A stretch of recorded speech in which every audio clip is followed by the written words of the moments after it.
Hello and welcome back to HardReset.Info.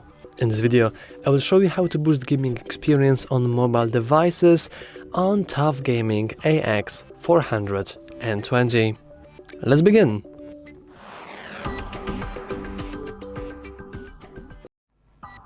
I just realized that it's actually 4200, sorry for that.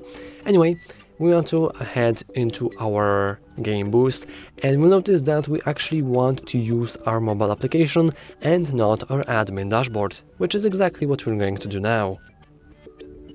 So, in our mobile application, let's actually enter it. Luckily for us, it's very easy to enable our game boost. We can see that little pad icon with rocket, which suggests some sort of game boost, like, I don't know, man. Let's click it, and you guessed it, it's mobile game mode. We can go with go,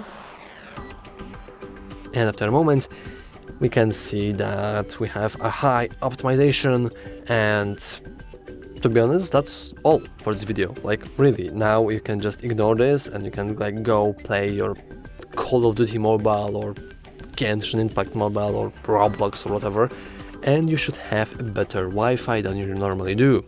Of course, this setting won't do miracles, so if you have very bad network, it'd still be pretty bad, just slightly better, but still, that's a nice feature for you to have. So, anyway, that's all for this video. If you found it useful, make sure to leave a like, subscribe, and as always, thanks for watching.